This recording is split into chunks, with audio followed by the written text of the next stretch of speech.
you may be feeling like something is missing in your life. You might not be able to put your finger on it, but there is a sense that there is more to life than what it is now.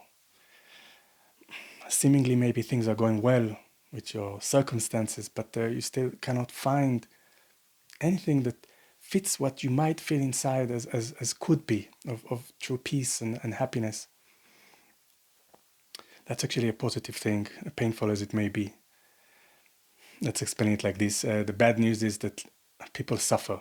You probably suffer. The experience of life for an average person is somewhere between mediocrity to deep pain. I certainly, before my spiritual path at the age of 20, was in deep pain and torment.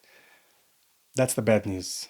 The good news is what you might be feeling now, that there is a way. I don't know how, but there is this intuitive sense that there is more to life. That's actually a precious impulse. It's like a longing is coming through, and that will propel finding the solution, which takes us to the better news. The better news is that your natural condition, your innate condition, is one of absolute unconditional peace and joy.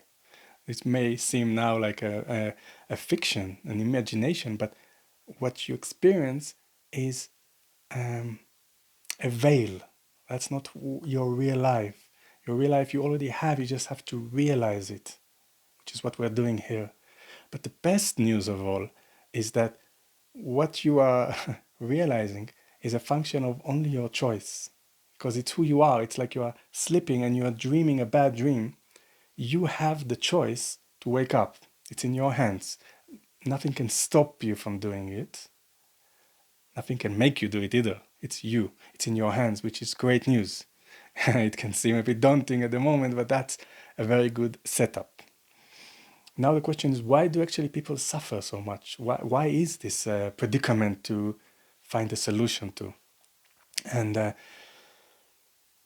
the reason for it in a sentence, and I'll explain it a bit better, is that we are identified with our thoughts and emotions. That's how we live life. We don't live life directly. We are like beggars to whatever comes to our mind. We have this interpreting team in our head, this inner voice that conveys life to us, and we trust it. And if he says something good, we're good. And if he says something bad, we are bad. And if he says something very bad, as I used to hear from him, then you are very bad. Life is experienced on this very shallow form of living and doesn't live that, amazingly enough. This is the life through identification with the mind. But even though that's the initial condition, that's not your innate condition. That's not your natural state, which is a great news. But to explain it, I'll explain how people actually see life. Like it's like, imagine you have a book or a page. People read the story. That's what you do when you read a book. You read the words and they manifest as the story in your head. The text can be nicer, can be less good, it can be spiritual, it can be romantic, it can be a horror, as it was in my case. Either way, life is lived through that changing story.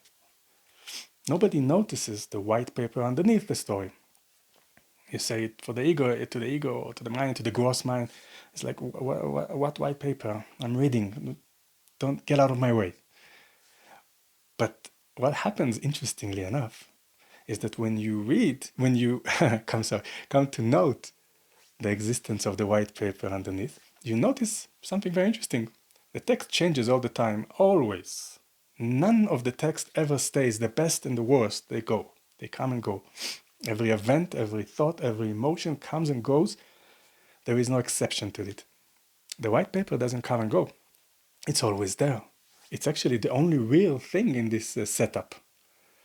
When you go even deeper into this white paper, you notice something amazing. That white paper, that permanent host of the story, is actually made of bliss, peace, and joy.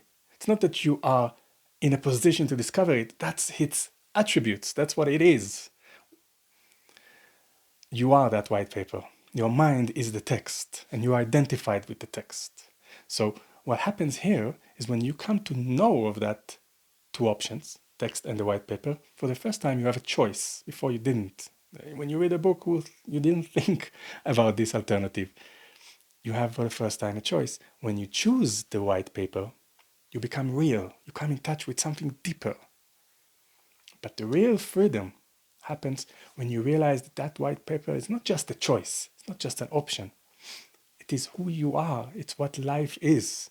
And the result, as unimaginable as it may be at the moment, is a life of unbreakable peace and joy. This is your natural condition. A person is in heaven, but is there sleeping and dreaming that he is in an elsewhere. It can be very bad or doesn't matter. When he wakes up, nothing special happens. Nothing, he didn't move. He just realized, oh, well, that's life, not this funny little dream I had. A dream becomes irrelevant. That is the good news, that this is the setup. Now, the work to be done to get it is to slowly and disentangle yourself from the mind. We start like this. We are one with the mind. The practical journey, step by step, is first to understand that. That's what we're doing now, to understand that this is the condition. By doing this, already a little distance is made between the two hands.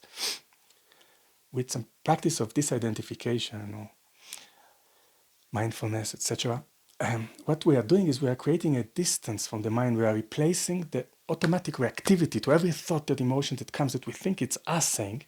We start watching it, and a distance is created.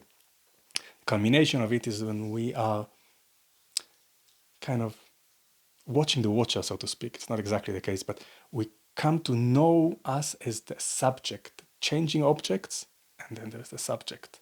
That by that point we're already deeply transformed, and we can call ourselves real. But in the same way as we said with the white paper, the grand prize, the reality, the simplest, beautiful state of heaven is when we realize that this is not just a better choice. This is not just an alternative. This is who we are. That's life. And then you discover that, unbelievably, life is heaven.